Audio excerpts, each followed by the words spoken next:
geldiniz. Starfield oyunumuza başlamıştık. Kaldığımız yerden devam ediyoruz efendim. Ve umarım keyif alırsınız izlerken. İyi seyirler. Evet. En son eşyalarımızı şuraya yere rastgele atmıştık. Buraya bak ya. Hepsini üstünde taşıyormuşum.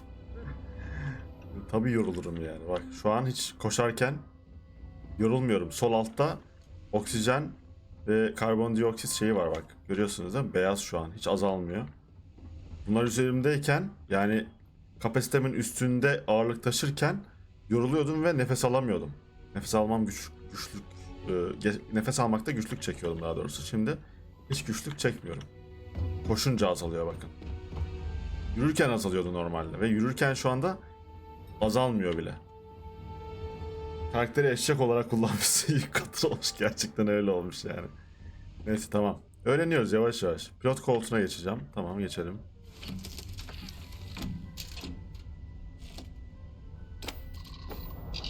Kalkışa basılı tutuyorum ve kalkıyoruz.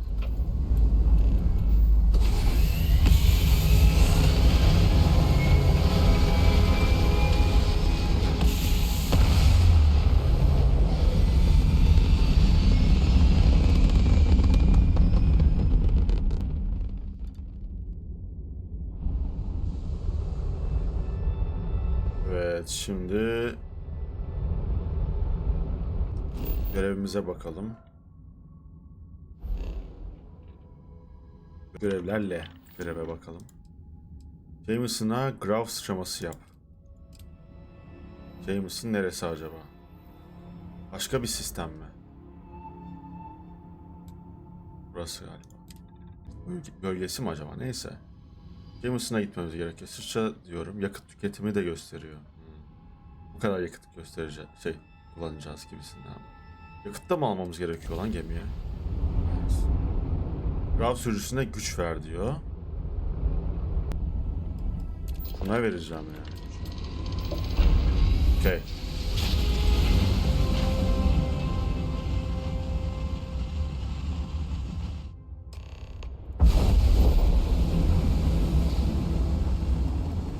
Motorlara tekrar vereyim. Şöyle eski haline getirelim. Arama için bekle diyor. Okay.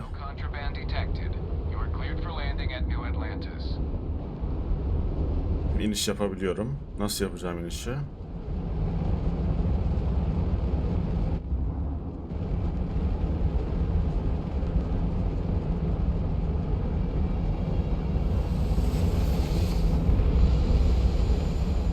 Ve sisteme gelelim. Şu şekilde mi yapıyorduk inişi? Aynen.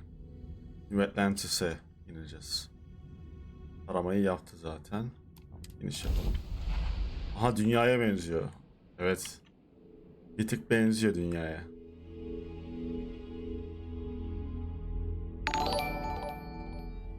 Evet artık. Teşekkürler takip için, hoş geldin aramıza.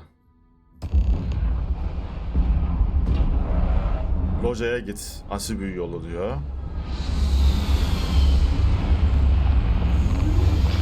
Selamlar.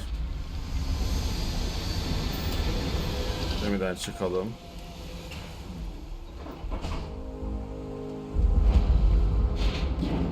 Hey, Moscow. What? No Baron? Let me guess. Protocol Indigo again? Robotun sesi çıkmıyor. Gürültüden mi? Neyse biz devam edelim yolumuza. Onlar boş yapsın. No Man's Sky daha güzeldi uzay ve gemi kullanma konusunda. Oynamadım açıkçası, bilmiyorum o yüzden. Ama oynamayı da düşünüyorum, o oyunu merak ediyorum.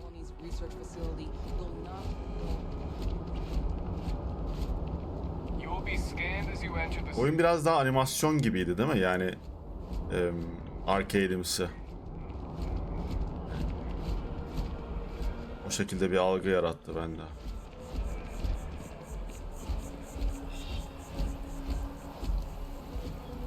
Koşalım bari. This is New Atlantis Transit, or the NAT.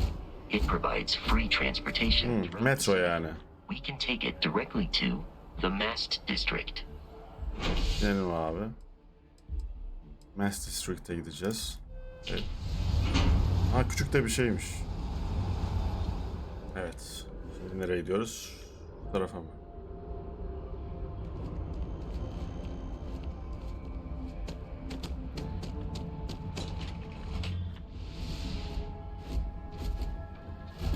Burası asansör. Buraya değildir herhalde. Buradan gitmeyi deneyelim. Şimşek falan çakıyor. The water is quite aesthetically pleasing, or so Barrett has told me. New Atlantis relies on advanced hydroelectrics for most of its power. New Atlantis demelerinin sebebi sudan enerji üretiyorlarmış.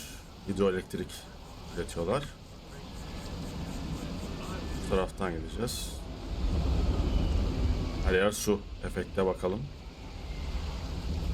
Güzel yani çok yüksek ayarlarda olmamasına rağmen bence görüntü kalitesi gayet iyi. Güzel optimize etmişler. Nasıl boş. Yağmur efekti.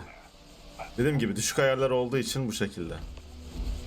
Yani daha yüksek ayarları olsa daha güzel gözükür ihtimalle. United Colonies city, but Constellation is an entirely neutral entity and always has been. Çok da düşük mü bakalım? Evet, yani düşük orta. Bir tane düşük var gölge, diğerleri orta. Orta ayarlardaymış. Evet, düşük değilmiş. Bu yüksek ve çok daha yüksek görüntü kalitesinde tabii daha iyidir. Here we are, the lodge. The front door should unlock if you hold up the watch that Barrett gave you. I have messaged the other members of Constellation. They will be waiting for us. Ultra'yı aldın yine mi aynı? O zaman. Bilemem. Bunu çalabiliyoruz mu? Everyone will be in the library, just inside. If Barrett were here, he'd probably tell you that you're part of something bigger now. And he hopes you'll make this place your Oyun home. çok kapsamlı, öyle düşün. Yani zaten yeterince detay varken yani yağmur efektine belki de detay yani, hafıza ayıramamış olabilirler. We appear to have a visitor. Welcome to Constellation. We have a lot to talk about. Would you care to tell us what happened to our friend? Why you're here and he isn't?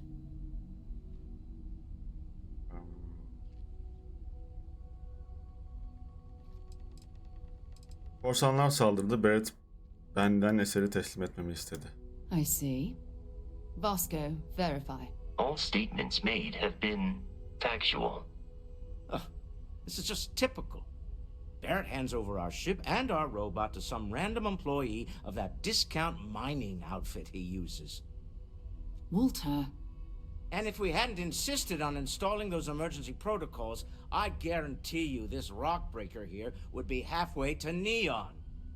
But that didn't happen. He's here with the artifact. Thank you, Matteo. Now, let's focus on what's in front of us, shall we? What happened when it was extracted? Did anyone see anything? Hear anything? Müzik ve parlak ışıklar vardı.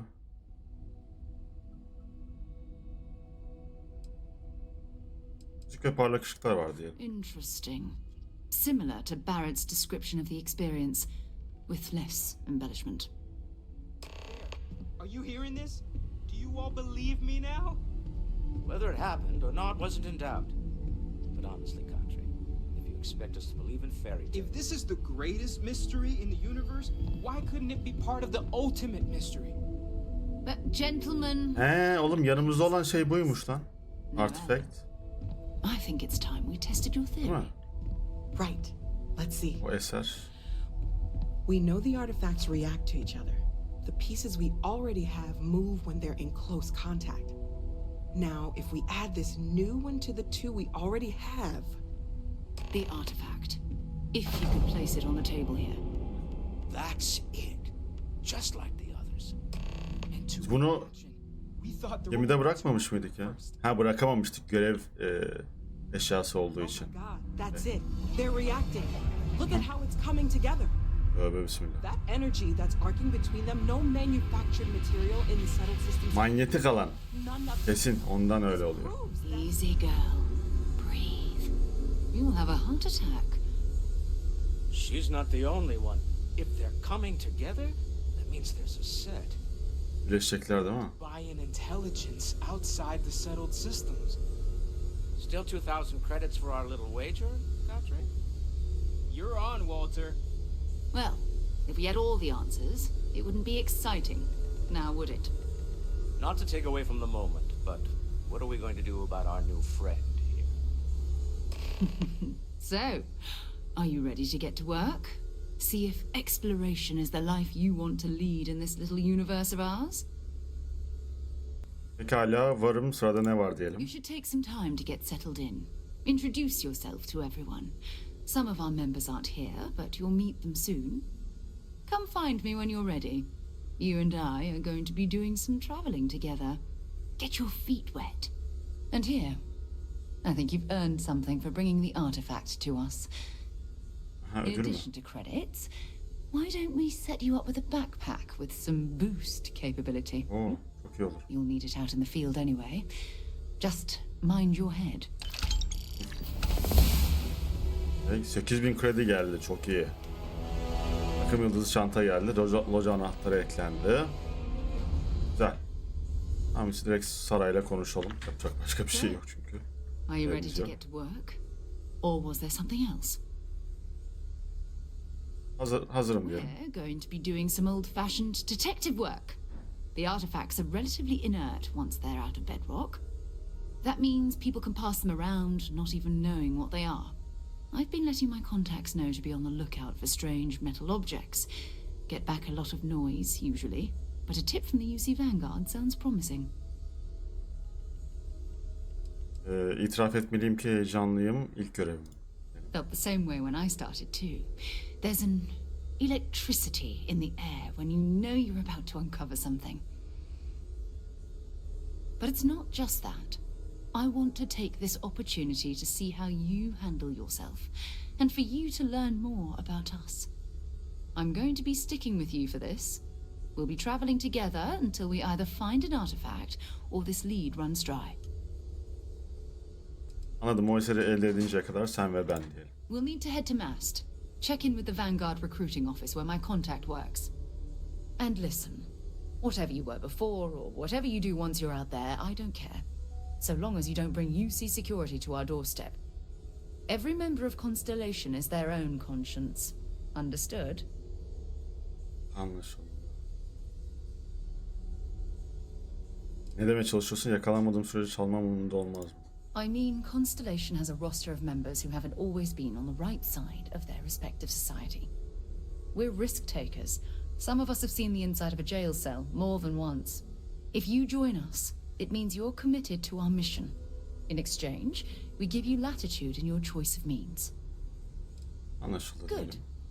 Let's take a little stroll through New Atlantis, shall we? Ablacığım bana pazarı göster, pazarı. I hope you are satisfied with the quarters available to you.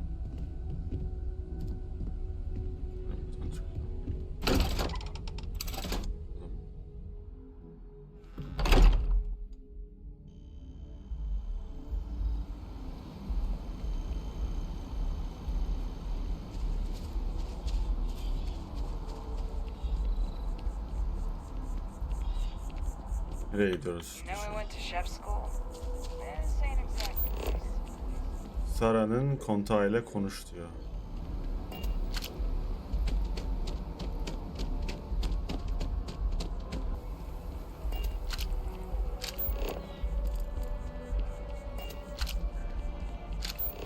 Buradan mı geçeceğiz?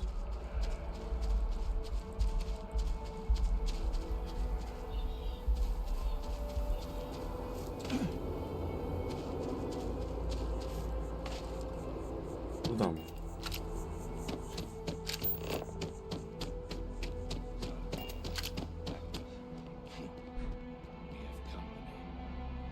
Good day, ma'am. You too. Do each of you swear to protect and defend Öldük.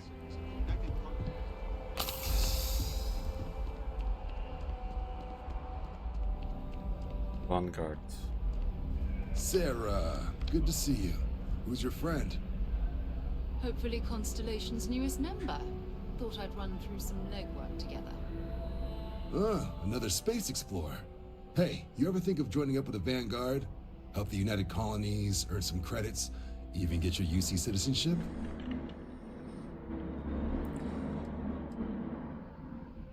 Öncü birliğe katılmayı çok isterim, yaz beni. Excellent. Just need to do a little paperwork. An orientation on the UC, and knock out an exam, and a probationary mission. We need to know you'll be able to hack it out there after all. Do well.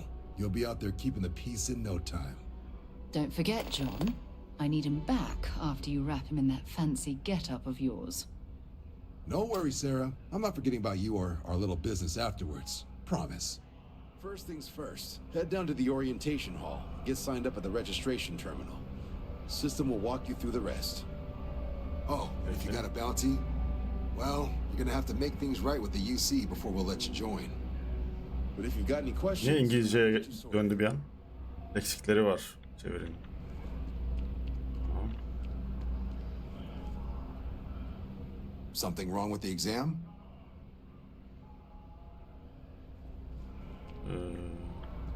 Nereye gideceğim? Yes? You needed something?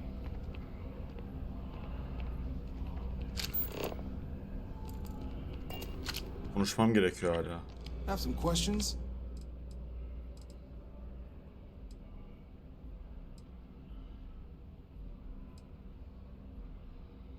Konuşmamız gereken takım yıldız işleri vardı diyelim. Right. Got so wound up bringing you on board, I almost forgot. Oh, I haven't. Come on, John. Let's hear it before you try to convince him to join the Marines. All right.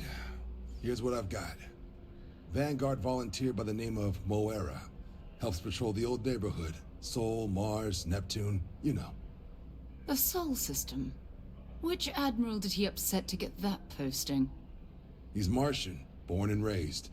Not like I can get anyone else to care. Word is he's got some fancy metal ornament he's been showing off to the old grounders. Matches that description Sarah gave me. Moa da kim diyelim? Oh, he goes way back. Think he was recruit number 81 or something. Dünyadan kaçmışız galiba biz. Peki güneş sisteminin nesi var diyelim? You kidding? Lowest posting request rate in the whole fleet. Only thing there the UC cares about is Mars. And no one wants to go to Mars. They want to get off Mars. Mars'tan kaçmak istiyorlar. Onunla konuşuruz, ona iyi bir teklif sunabileceğimizden eminim diyorum. Sol system is a lot of planets. But a vet like Moera will be checking in at Sidonia on the regular. You mean hitting the bars, don't you, John? Hey, nothing wrong with a little refresh between patrols. Sidonia'ya gidiyoruz o halde diyorum.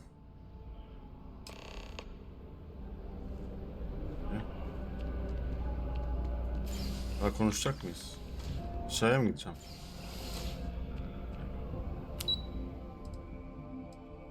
Vanguard Orientation Hall'a gidiyorum. Oryantasyon sürecine geçiyoruz. Bakalım nasıl oryante olacağız. Ne oldu? Yanlış kata mı gittik? Evet. Net Station'a gidecekmişiz. Az önce gözükmüyordu o. Sidonia'ya gitmek için mi? Metroya bineceğiz yani. Peki. Peki görevlerde gözüküyor mu acaba şu an? Beceri puanı kazanmıştık galiba. Bir bakalım ona. Her seviye atlayışında kullanabileceğin bir beceri puanı elde edersin. Her beceri aynı zamanda bir mücadelenin kilidini açar. Mücadeleyi tamamla ve ardından beceriyi yükseltmek için bir beceri puanı kullan. En üst sıra temel becerileri temsil eder. Aşağıdaki sıralar ise o kategoride gereken sayıda beceri puanı harcayana kadar kilitli kalır. Peki. Balistik. Balistik silahla 20 düşman öldür. Bitirmişiz. Güncel durum. Balistik silahlar %10 daha fazla hasar verir. Okay. Rütbe atla. Atla diyelim. Rütbe 2'ye mi atladık? %20 hasar verecek şimdi, öyle mi? Evet. Tamam, Güzel. Güzel. Bir tane daha puanımız var. Sol altta gözüküyor. Ama bunu atlatamıyoruz şu an. Başka bir özelliğe gelelim. Gastronomi. 5 kez yiyecek ya da içecek üret. Formda. Oksijenin hepsini 20 kere bitir.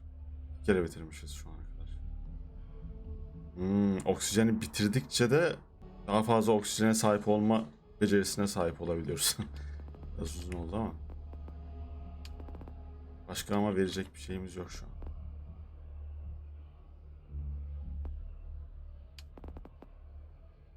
Okey, tamam, çıkalım. Neye bakacaktım ben? Görevlere bakacaktım değil mi? L. Tamam. Aktiviteler. Noel ile kalacak yer hakkında konuşun. Burada voltaj düşmelerini araştır. Gemi hizmeti teknisyeniyle konuş. Supra et. Ultra. Register for the Vanguard. Şu bir adım görevleri bitti. Sidonya'da Moray'ı sor. Tamam, ilk önce bu görevleri yapalım. Sonra Vanguard için kayıt oluruz ve şunları da yaparız. Yapalım.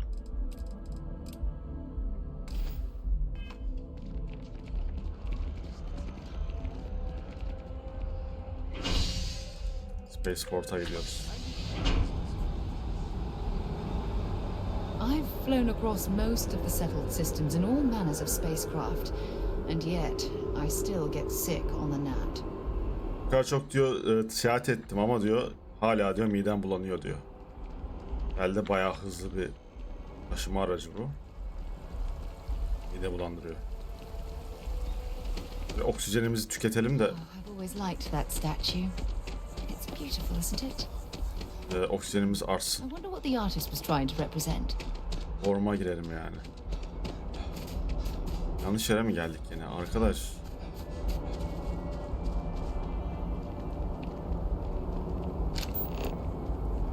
Böyle sürekli gösterse bu yolu mesela. Ne oldu be? Hayranımız filan evet çıktı. Okey. Böyle bir özelliğimiz vardı bizim. Hediye verecek bize.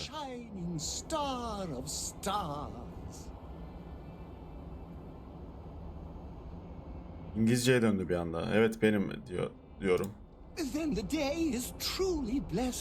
Siz olsunuz falan işte övgüler filan yağdırdı. Yagi aleykümselam, hoş geldin. Gerçek mi yoksa halüsinasyon mu görüyorum bilemedim filan diyor. Ne kadar şanslıyım diyor. Yani az kalsın diyor kahve almaya gidecektim filan diyor. Rutinimi diyor bir gün değiştirdim ve diyor seni gördüm diyor. Şükürler olsun diyor. Bu hayranlık değil, bu başka bir boyut. Diyorum ki her halükarda tanışırdık. Benim kahve dükkanı benim ikinci evimdir diyelim. Bu bizi oda arkadaşı yapıyor diyor. Ve bu yüzden de diyor en iyi kanka olmalıyız diyor. Ve tanışmak diyor benim için büyük bir onurdur. Sidekick'e yani yoldaşa ihtiyacınız var mı diyor. You're a hero, of course you do. Lead the way. Mürettebata alabiliyoruz bu elemanı. Ama bu bizim için iyi mi olur, kötü mü olur onu çok kestiremiyorum ya. Tamam alalım ya. Ya da kostüme ihtiyacın yok mu diye soralım. Good point. I'll start working on it right away, as soon as I learn how to sew. Until then, maybe I can be a sidekick in training. Do you have an academy where fans can practice groveling at your feet? Ne ara ünlü olduk mesela, çok da saçma ya. Tamam gel hadi gel. You won't be disappointed. Mürettebatını yönet, gemilerin ve karakolların arasındaki görev dağılımlarını gözden geçir ve yeniden ata. Farklı mürettebatların gemini veya karakolunu geliştirecek farklı yetenekleri vardır. Tamam. Tamam, gemiye atıyoruz bu elemanı.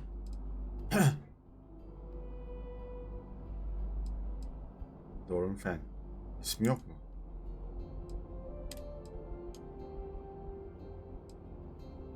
Bunu da alalım gemiye.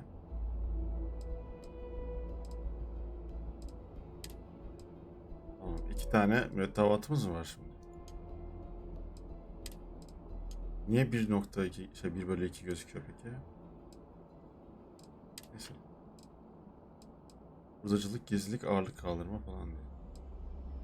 Gemi, mevcut karakol. Gemimiz var zaten. Okay, tamam, geri geldim. Devam. Sergeant Yumi's looking for reliable people to help the guard. Contact him if you're interested. Gemiye mi gidiyoruz şimdi? Okay. Çavuş Yumi ile konuş. Çavuş Yumi kim? Yakında bir yerde mi?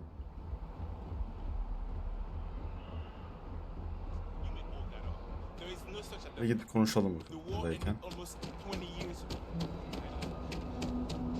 Bu aktiviteler acaba bu gezegendeki aktiviteler mi?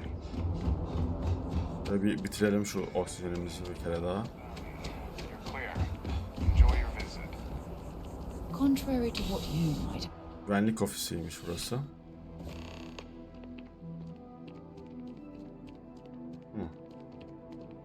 Well, hello. You hear about the job by any chance?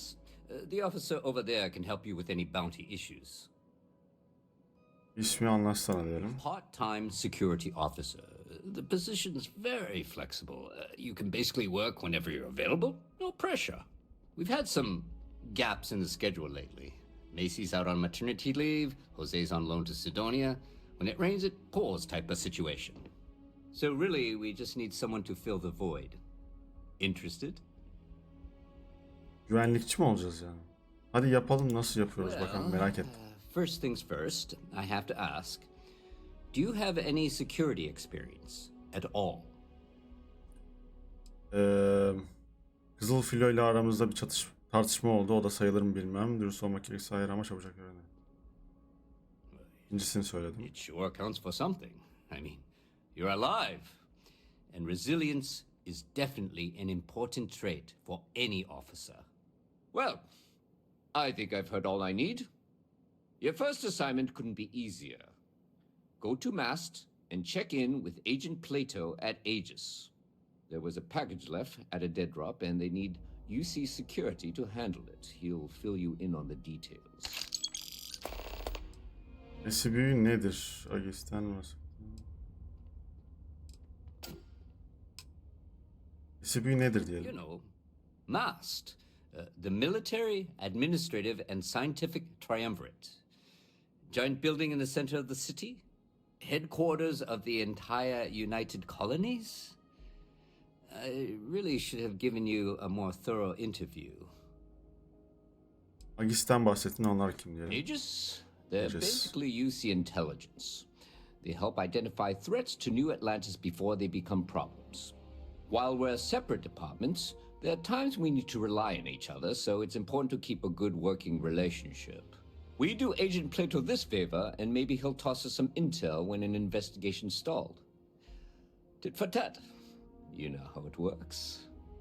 Okay. Neden bu paketi Aegis'e değil de buraya getiriyorum? Well, just because you're bringing it here doesn't mean that's where it'll end up. As for why, you can ask Aegis.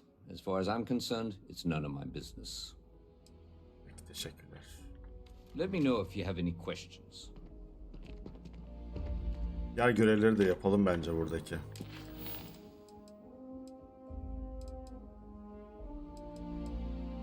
Vanguard'a da mesela kayıt olalım.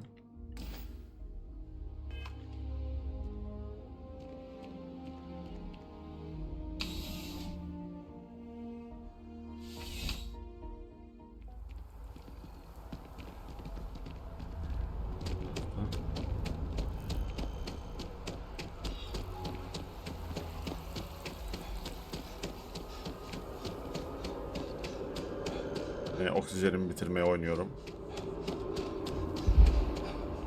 Bir kere daha bitirdim. Master District'e gidelim yine. Time since I've been to Mars. Sol system doesn't get a lot of traffic. Nerede? Üst kata mı çıkacağız? Nereden çıkacağız? Şuradan mı? Yönlendirmeleri bir tık zayıf gibi ya.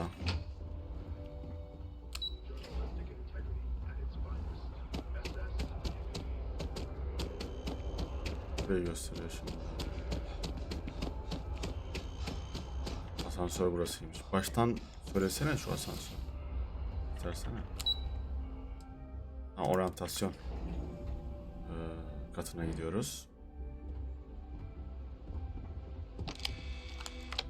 Kullan diyelim. Sınava kayıt olmanız için lütfen sözleşmeyi diyor. Seçin. Tamam, kabul ediyorum abi. Okumadan kabul ediyoruz genelde ya. Tamam, sınava devam edelim. Sınav mı oluyor şu an? Tamam, okey. Kayıt yaptırdım.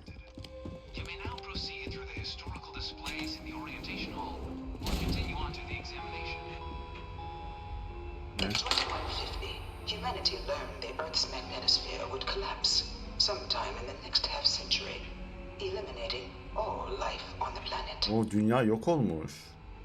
Manyetik alanı bozulmuş. But the secure transport of an entire civilization would demand a new kind of cooperation, a new kind of courage, and a new kind of union. Thus, in 2159, 2159 yılında Birleşmiş Koloniler diye bir birim oluşturulmuş. Yıl sonra da Galile ilk koloni gemileri gemisine gelmişler ve yeni bir insanlık tarihinde yeni bir dönem başlamış.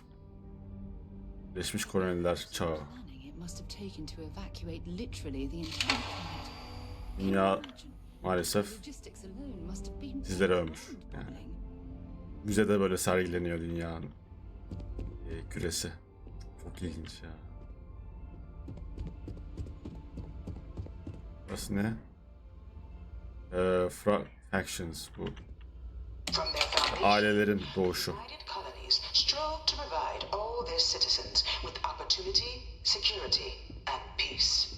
Fırsatlar, güvenlik ve barış vaat eden farklı aileler oluşmuş.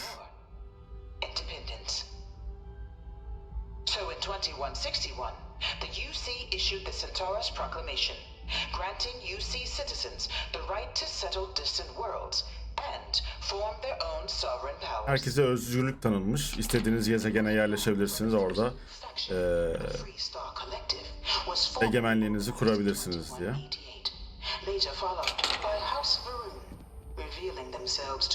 İlk fraksiyon da Özgür Yıldız kolektifiymiş.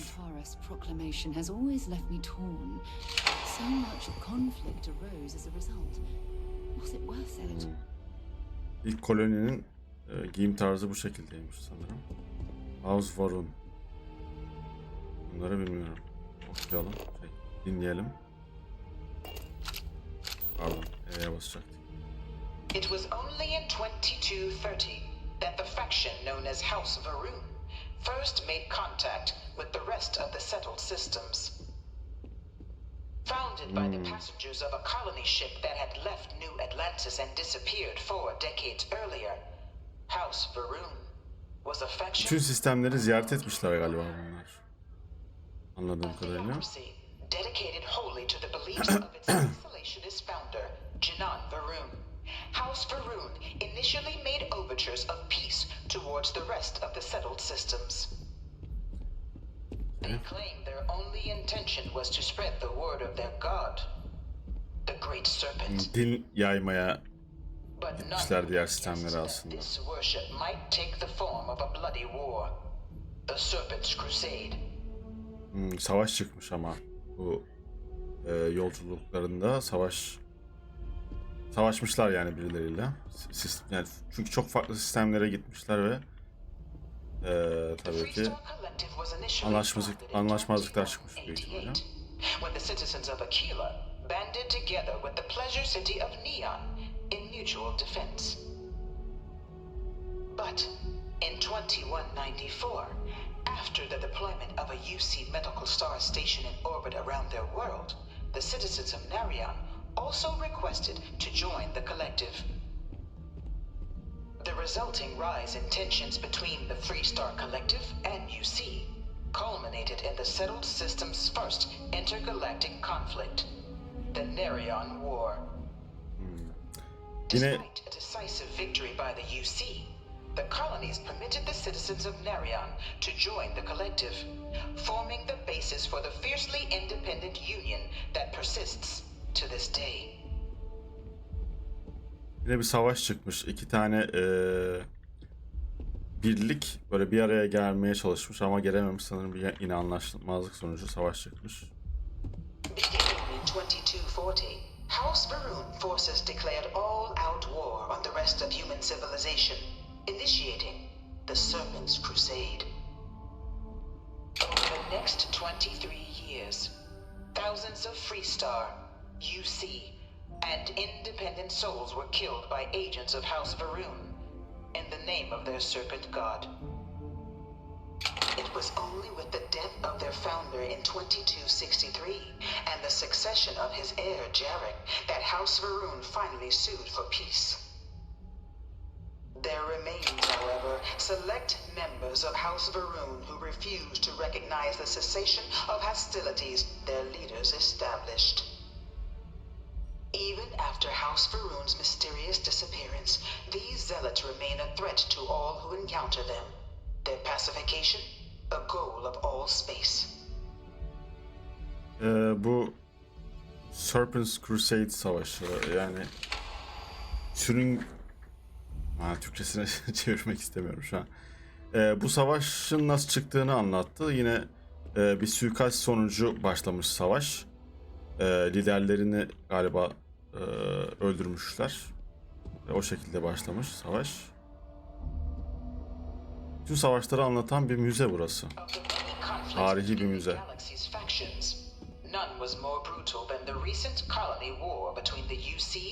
Buraların çevirilerini keşke eksik yapmasalarmış.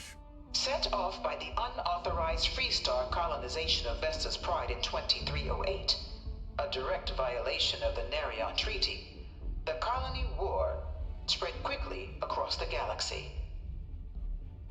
Both sides Anlaşmayı bozmuşlar ve savaş çıkmış yine.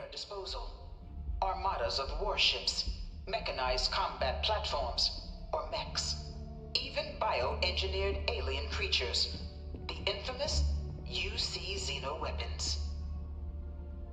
It was only in 2311 at Mech diye böyle savaş robotlarına karşı daha doğrusu uzaylılara karşı mechlerle savaşmışlar. Afiyet olsun Metin'cim, hoş geldin. After their shocking victory against the galaxy's greatest navy, the Freestar Collective offered terms of peace, which the colonies, out of an interest in staving off any further human costs, accepted. Sonra bir anlaşmaya varmışlar. Barış sağlanmış. The colony war was a horrible conflict that irreparably wounded the settled systems. There were times I felt. Uzun bir savaşmış bayağı. Koloniler savaşıymış yani. Büyük bir savaşmış. Bunlar da mech dediği robotlar, işte makineler. Bunlar da uzaylılardan bir tanesi. Ve karşımıza çıkacak büyük ihtimalle bu tarz uzaylılar. One of my slates said terramorphs can control people's minds. O insanların aklını kontrol edebiliyor falan diyor. That can't be true. Yani her şeye inanmıyor öyle çocuk. Evet. In the midst of the colony war, a different kind of tragedy struck the UC city of Bölüm savaşı esnasında farklı bir trajedi gerçekleşmiş. supply center for the United Colonies war effort. Londinian found itself overrun by one of the galaxy's most mysterious predators. Ya oğlum sen bir sus ya. A rare but pervasive threat to all human settled worlds. Terramorphs swept over the city, seemingly out of nowhere, on a scale never before seen in recorded history. Valiant efforts by the UC military slowed the onslaught, Elçim hoş geldin tabii. Sabah değil öğlen oldu oğlum. Ultimately, the decision was made to destroy the Londinian spaceport, sealing off the city, the outbreak, and its citizenry from the galaxy at large. Bir şehri feda etmek zorunda kalmışlar. Çok fazla uzaylı yaratık saldırdığı için. Komple yok etmişler şehri. After the devastation wrought by the Colony War, the UC and the Freestock Collective came together to ratify a treaty that became known as the Armistice. Bir anlaşma yapmışlar Armistice isminde. Reduction in standing forces, and that xeno-weapons and mech warfare would be outlawed. Xeno weaponlar ve mechler artık yasa dışı olacak diye, bir daha kullanmayacağız diye anlaşmışlar. Ve bir yere kapatılmışlar. Acil durumlar için. That the active commanders of the UC military stand trial for their actions. Yargılanan askerler olmuş, komutanlar. In 2311, 3 United Colonies senior officers were found guilty. 3 tane de subay suçlu bulunmuş. General Indira Rastogi and Fleet Admiral Francois Sanon, known better as Vey Victis. Vey Victis diye biliniyorlarmış. 3 kurban gibi galiba. The colony war to a close and returning peace to the galaxy at long last. I was a strong supporter of the armistice. All of the terrible weapons that both sides used against one another. It had to end. Bitmesi gerekiyordu falan diyor. Büyük bir savaştı, uzun bir savaştı diyor. Oğlum bitmiyor lan bu müze. Allah'ın adını verdim, sus.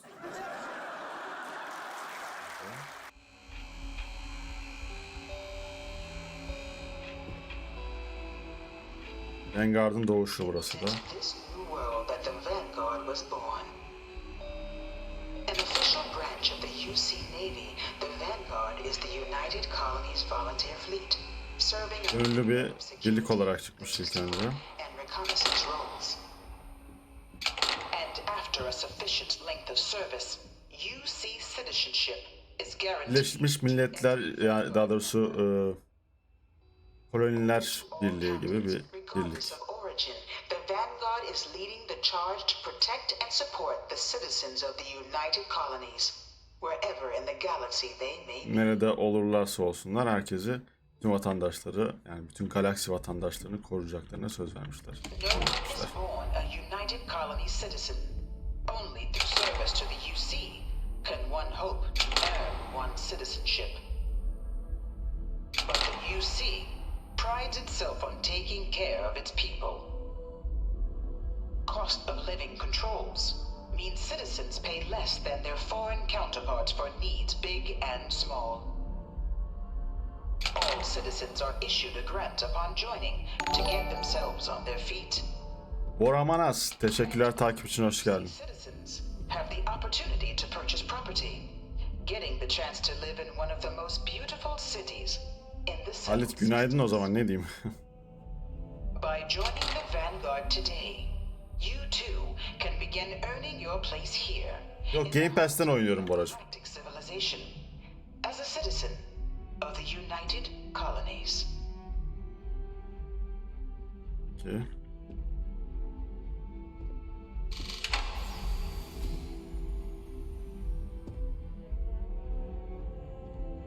Poz vermiş bir de. Tamam, bitti mi oryantasyon?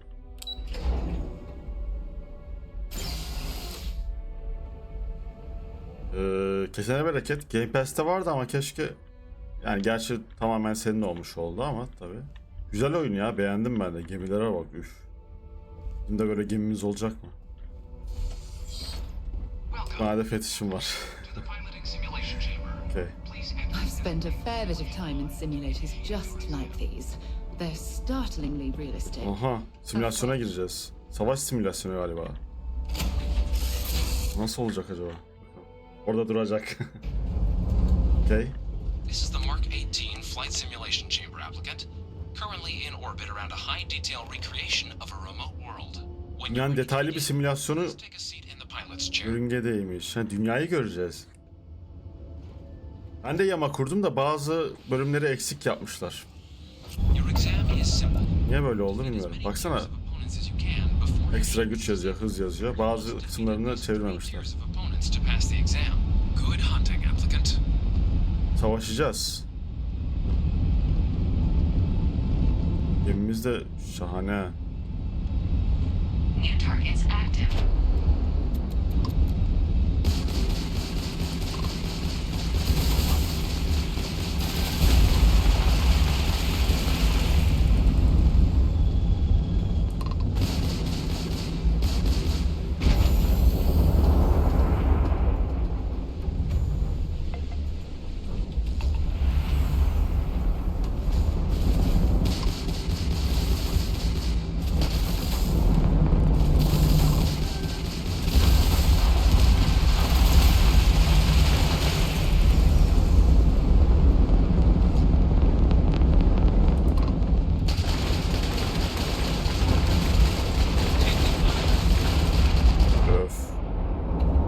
Balkanlara ver.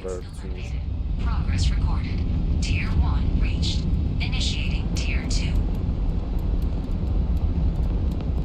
Hepsini yükle, hepsini. Şimdi sıradaki hedef gelsin bakalım. New targets active. Neredeler?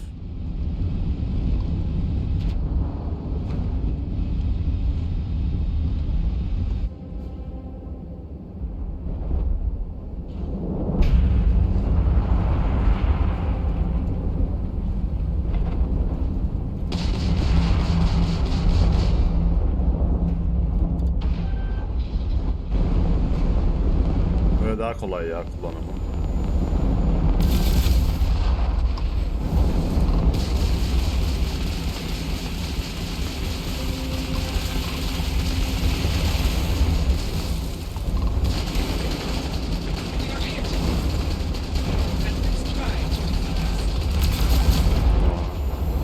Bir tanesini indirdik. Şimdi diğerine bakacağız.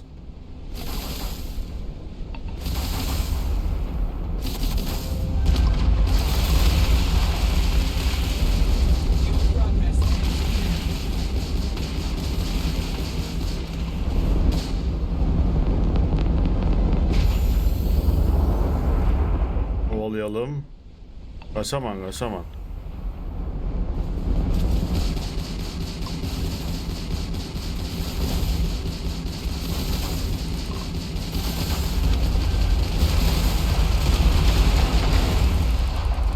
Öleceğiz ha.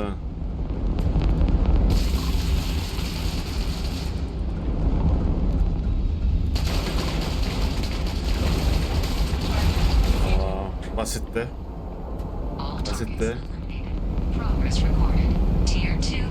Erken oynayamadık. Öyle mi?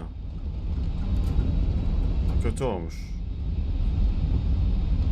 Erken erişim için mi verdin? O zaman şey yap, iade falan isteseydin.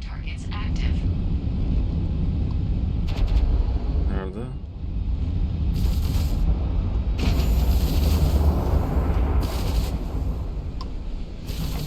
Böyle manevra yaparak gidelim de.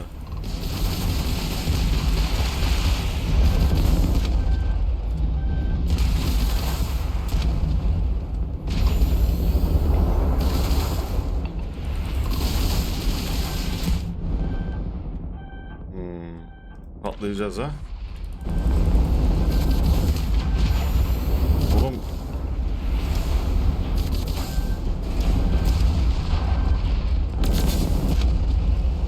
Fazla saldırıyorlar.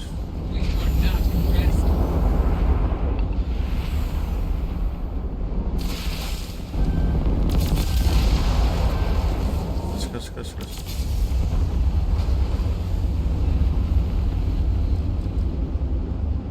Motorlar mı patladı bizim? Motorlar patladı.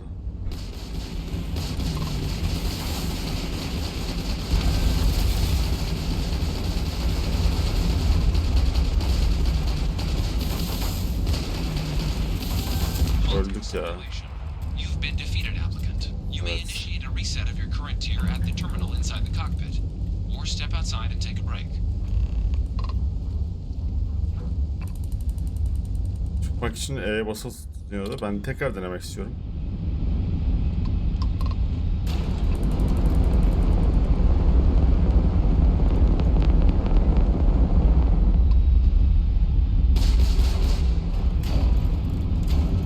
Ne oluyor şu an?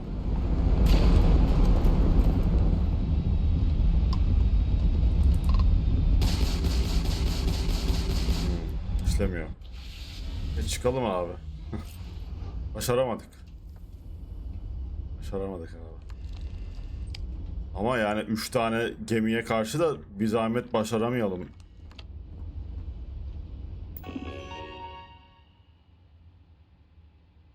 Ama hadi bir daha deneyelim. One hour later.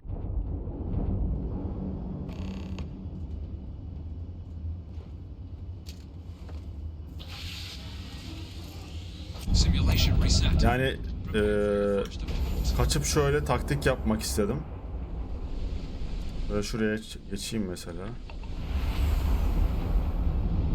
New targets active. Nereden geliyorlar?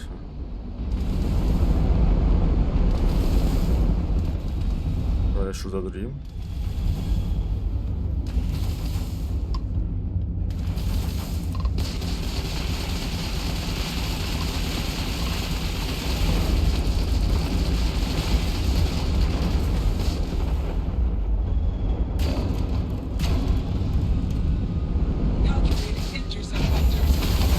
Diğer taraf. Yuh!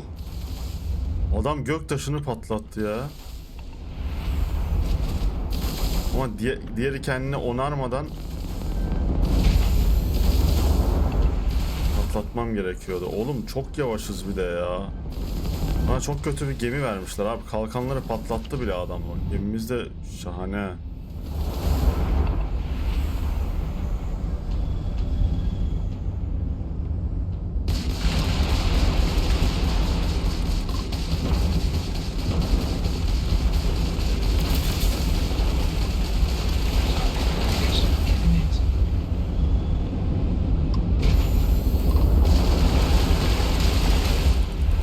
Bir tanesini patlatayım be. Tamam, birini patlattım. Tamam, diğerini de patlatırım şimdi. Hadi be lütfen. Artık kır olsun.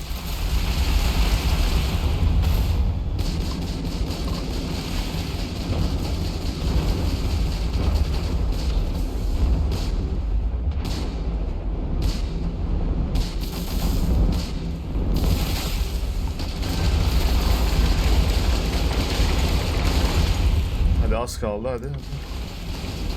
İşte bu. İşte bu. Yes. Tamam, güzel taktik yaptık ama lütfen bitsin artık. Oh be.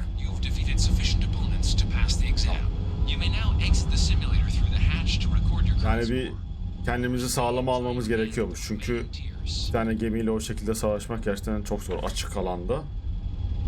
Açık hedef oluyorsun. Çıkıyor muyuz? Tamam mı bu kadar? Şuradan bir şey alalım bari ya. Yağma yapalım.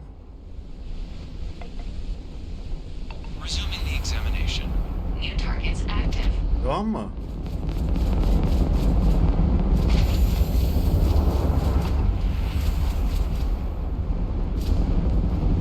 Ha bu bonus görev.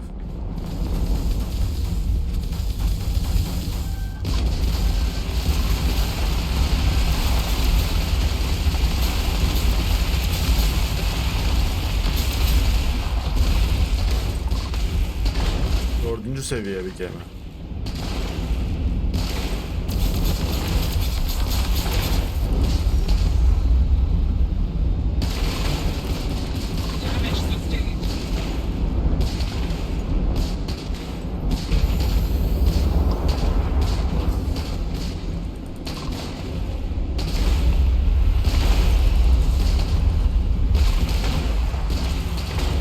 Adamın, affedersin,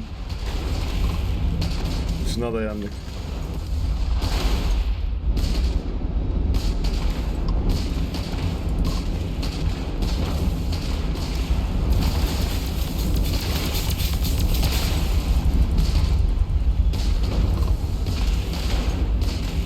Hadi artık hadi. İşte bu. Yes. Progress recorded. Tier 4 reached. Initiating Tier 5. 5. bölüme geçtik. İyice açtık kendimize. Bence burada bırakabiliriz ya. 4 kişi oldu. Bence burada salabiliriz. Zirvede bırakalım. Zirvede bırakalım.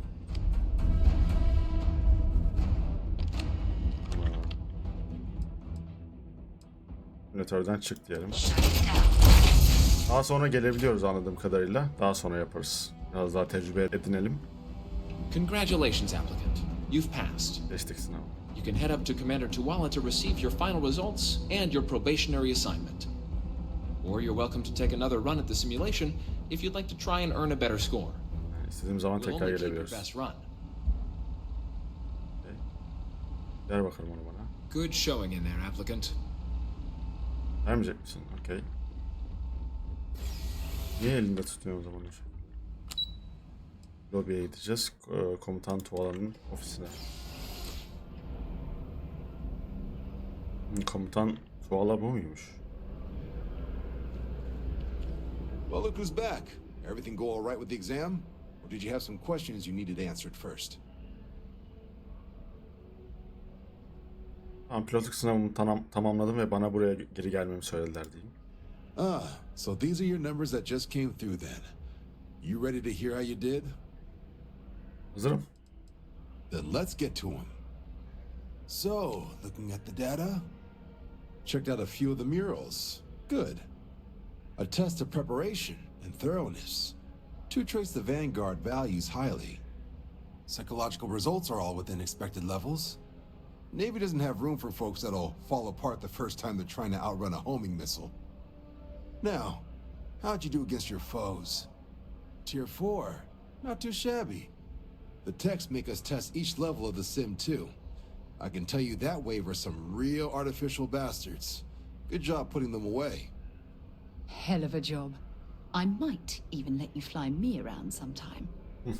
So then, looking at your results as a whole, and presuming you're successful in completing your probationary mission, you could have your UC citizenship after only 10 years service. Pretty standard for combat assignments.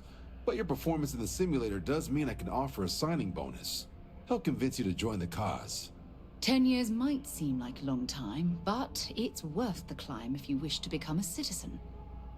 So, sounds to me like we've got Vanguard material on our hands. If you're interested, we could bring you on as a provisional member today. Get you the credits you've earned, then send you out on your probationary mission. First, though, all UC service people, provisional or otherwise, are required to swear an oath. So, you want to make this official? Commit yourself to the cause of the colonies? It's a big decision. John, you're not about to have my compatriot here sign some kind of contract that sells you their grandmother 5 years down the line, are you? Officer's honor, Sarah. This is honest work for honest credits. So, you ready to do the deed? Hazırım ya. Fantastic. Then just follow me. Asker olacağım.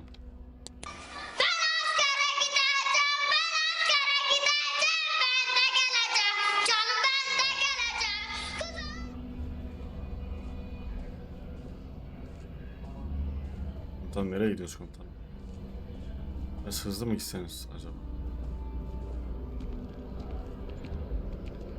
Ben böyle çömelerek takip edeyim sizi. Scientist out in front of mast, staring at trees. Sounds upset. Böyle bile geçebiliyorum It adamı. can't be that bad, right? Şu yürüme hızı olayı. Bir yapamadılar her oyunda ya.